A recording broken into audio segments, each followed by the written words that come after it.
Hello students, I hope you all are doing well and I hope that you all have watched my part 1 video of algorithm and flowchart.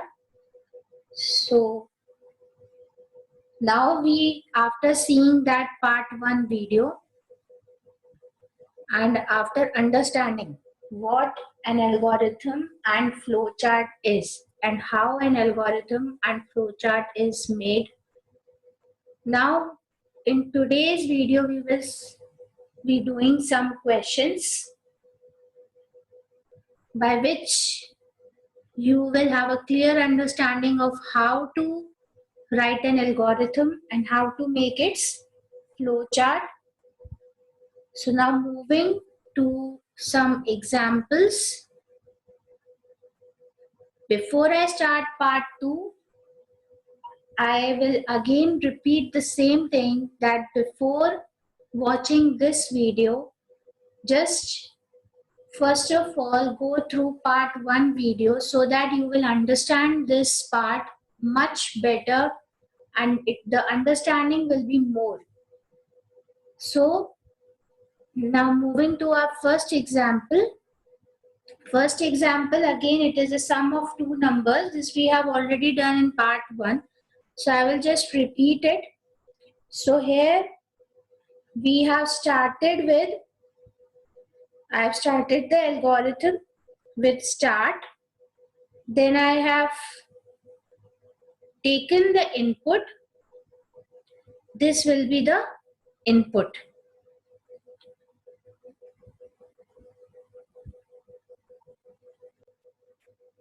So now this will be the input. Read A and B. So where here we have taken two variables A and B. So the first number will be whatever number the user will enter, that will come under A variable, and after that the next will come under B variable. Okay. Then next is process. Now what we have to do with this A and B, we have to add the number. The number which is in A we have to add with B. So A plus B, and whatever the answer will be there. If I have taken whatever number I have taken in A and then whatever number I have taken in B, I have to add them. And the answer will be saved in C. And then whatever value is there in C, whichever value has come after adding A and B, that will come under C. Okay. So in this way, and then last is stop, means our algorithm is stop. So now if I will take, suppose in A I will take 20 and in B I will take 70. So A equals to 20 and B equals to 70. So if I will take A as 20 and B as 70, so C will come as A plus B, that is 90. So C value will be 90 and it will get printed. Okay.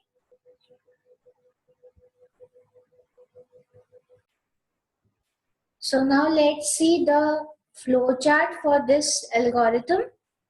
First they have written start in an oval shape. So for start we have used oval shape here. Then going to the next, this is input which has been taken in parallelogram. Then C is equals to A plus B. This is process which is written in a rectangle. The next is write C. Here you can give write, print, both are okay. So next is write C. So you can give it like this and then stop. Okay. So you can see that this algorithm which was written in a descriptive form, they have converted this descriptive form into a pictorial representation. And here you can very well see that this is an input, this is process, and this is output. And here we have started and we have ended our flow chart with the oval shape.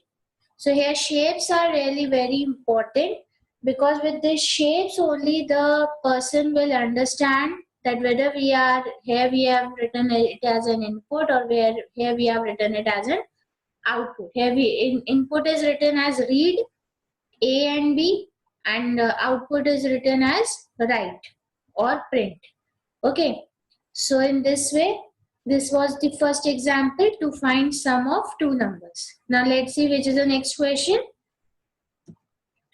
To find area of the rectangle. Now for area of the rectangle, first of all, you have to decide in your mind that for area of a rectangle, what actually you need. So what you need for area, first you need its length and breadth of that rectangle. These two things has to be provided to you. Without, if any one of the thing is provided, then you will not be able to calculate the area.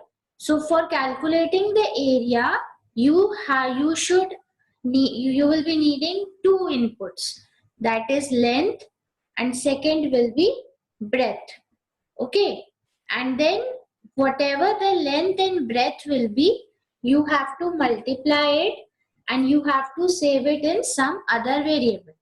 So here we have started writing the algorithm with a start.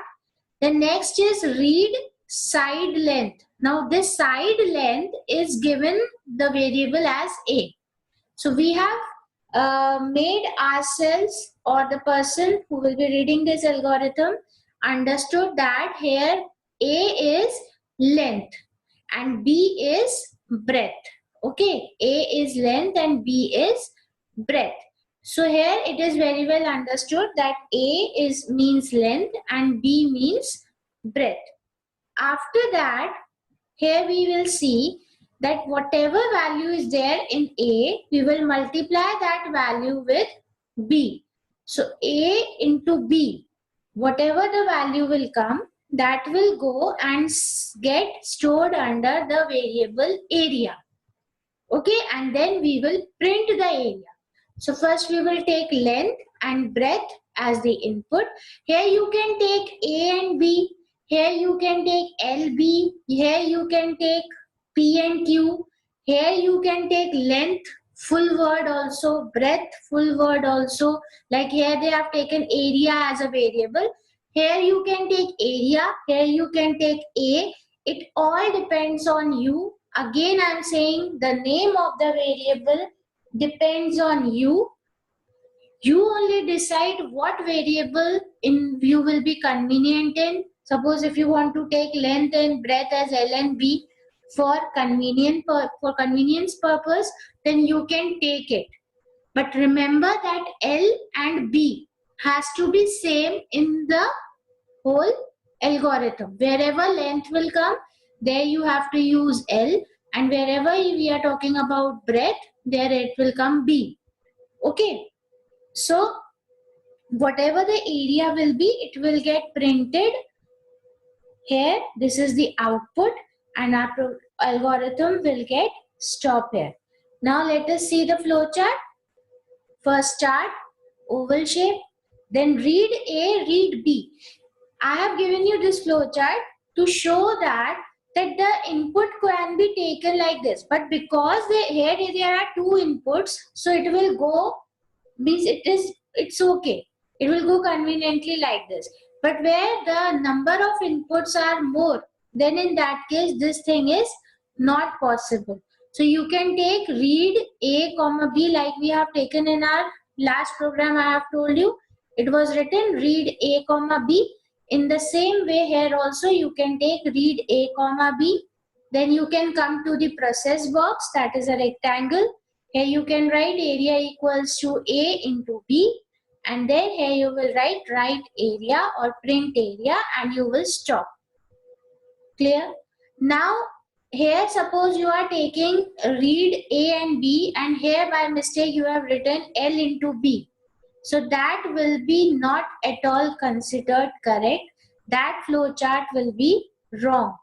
Okay, whatever value you are taking as input, you have to use that particular name of the variable and you have to process it and stored it in the output. Now suppose here you are taking area equals to a into b, and here by mistake you have written print a, so that will be also wrong. So whatever variable you are taking in a program, remember it and use it as it is further wherever needed. Now coming to the next question, find area and perimeter of a square. Now here you have to find two things, means you will get two outputs. First you will get the output area of a square, and second output you will get it as perimeter of a square.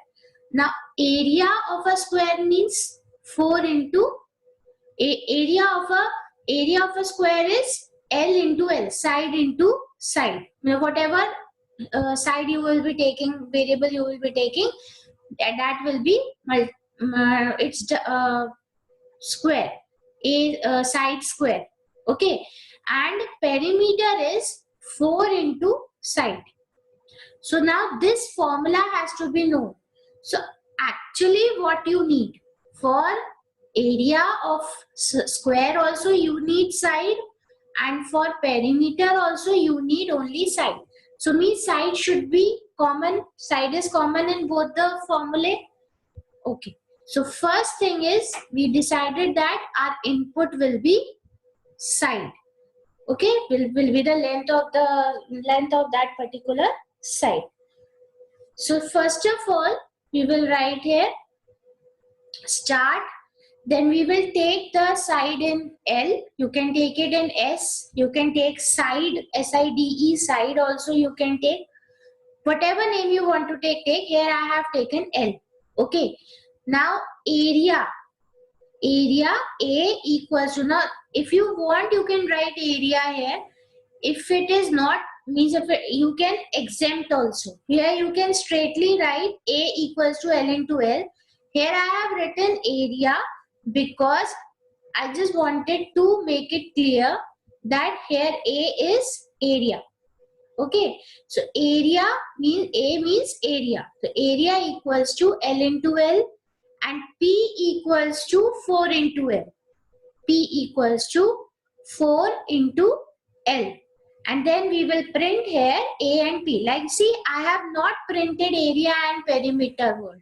I have only printed the variable. So if suppose I have taken the variable as area, then I will write print area comma perimeter. If the name of my variable, output variable will be area and perimeter. But because I have taken the name of my output variable as A and P, so I will print AP and then I will stop. Now it will be more clear from this flow chart. Start, read L. Here we have taken the input. Then I will write A equals to L into L and P equals to 4 into L. Now here I have done both the processing in the same process box. You can use different boxes, but it will just increase the space covered by a flowchart, so that it will cover more space, and I don't think there is a need of increasing the number of boxes if we can do the work in the same box. So it is A is equals to L into L for area, P is equals to 4 into L for perimeter, and then I will write read or write A comma P. We can write it as read A, print A and print P. This also can be written, and in this way also I can write. Or write A, write P, or write A comma P, and then stop. In this, by showing these flowcharts and by showing these examples, I just want to convey that how to write it. Different people can write it in different ways, but the structure of writing it should be the same. Means you should start, your algorithm should start with the start keyword. Then you should go to read. Whenever you are taking any input, you will write read. Then you will do the process. Then you will write print or write, and then you will stop. So the flow should be in sequence. It's not the thing that in the first step you are taking the output, you are showing the output, and in the last step you are showing the input. So that algorithm will be wrong. It is not in sequence. So the sequence should be proper. Then coming to next question, calculating average for 3 numbers. Now here we have to calculate average of 3 numbers. So first of all, what will be the input? What will be the input? Input will be the 3 numbers. Input will be the 3 numbers. Suppose I have taken the number as A, B and C. So input will be 3 numbers. Then coming to the formula part, what is the formula for average? The total sum upon maximum sum, means total sum upon the number of quantity, right? So now total sum, whatever the numbers you have taken A, B and C, you will add them A plus B plus C and upon the quantity. Now how many numbers we have taken? 3. So we will divide it by 3. Now remember one thing, in flow chart, whenever we are writing any division, so we are using this slash, forward slash. We are not using that divide sign which you are using in your mathematics. Here the sign is different because divide sign is not there on the keyboard. So whenever we have to write divide, like for plus we are having a key, for minus we are having a key, for into, for multiplication we are using asterisk, we are not using cross sign. Okay, in the same way for division we are not using division, mathematics division sign. We are using forward slash. Forward slash in computer means division. Okay, so if we are using it with numbers, it is actually called division.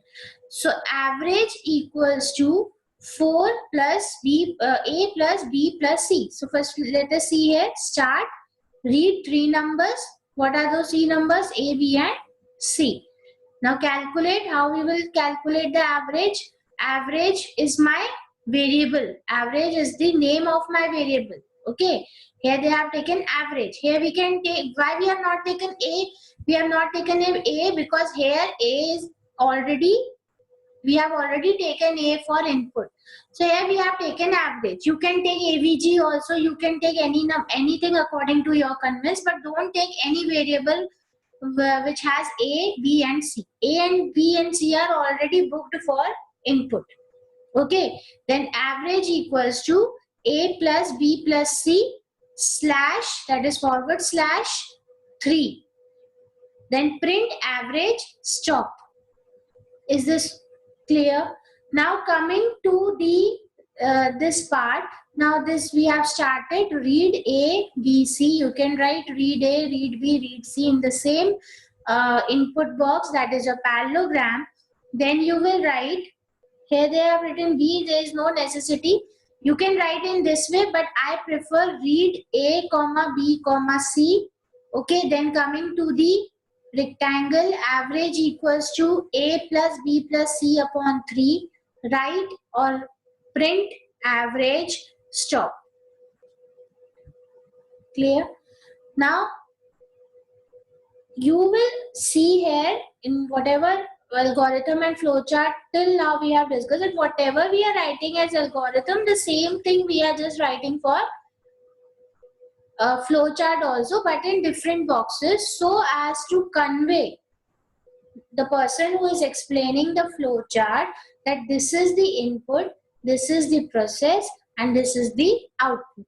Because sometimes it can happen that the person who is forming the algorithm and who is making the flowchart and who is understanding it, these 3 people can be different. So if suppose a person who is making the flowchart is not involved in the explanation part to the client, then in that case, the person who is explaining it will recall everything by these boxes only. And then he will be able to explain.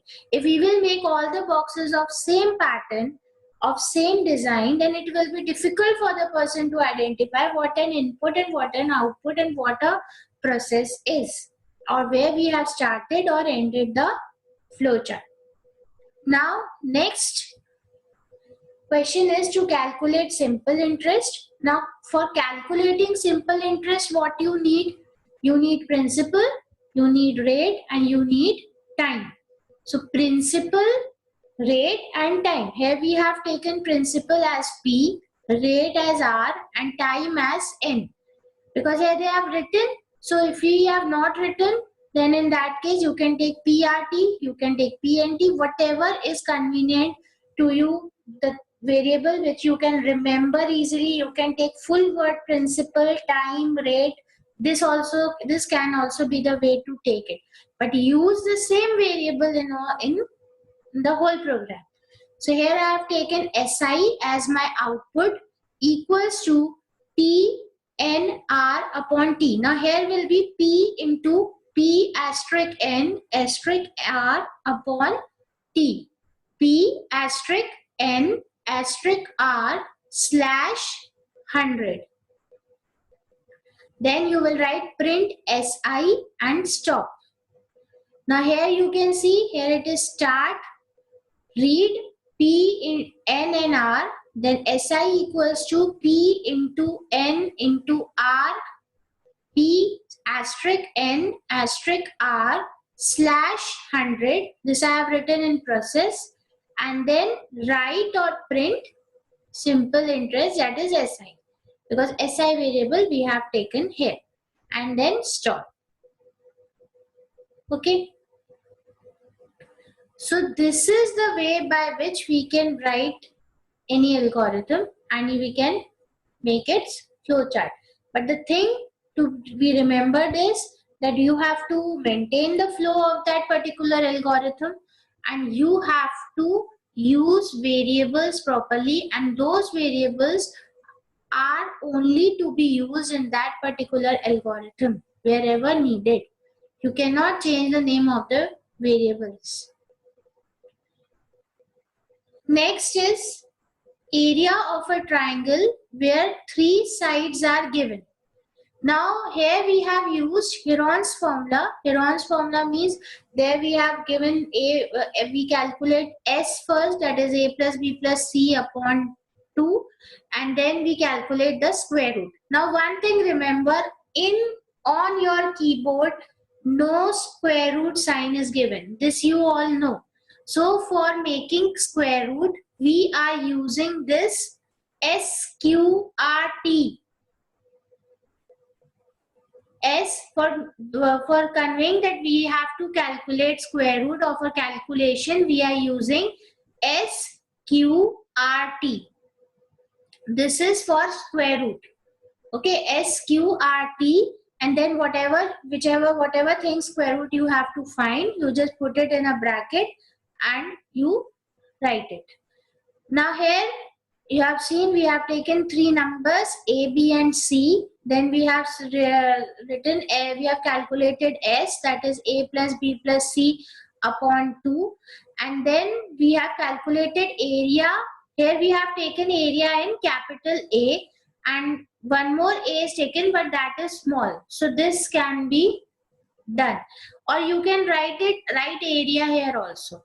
So area equals to SQRT, then your square bracket S multiplied by S minus A multiplied by S minus B multiplied by S minus C, and close the box, close the bracket, and then print or display whatever you want to write. If I have taken area here, I will write area. If I have taken capital A, so I am writing A, and then stop. And the same flow chart, that is start, then read small ABC, then calculation process S equals to A plus B plus C upon 2, and A. Now here you will see that we have to actually show area. So we will not print value of S here, because S is for calculation purpose. We are calculating S for calculation purpose.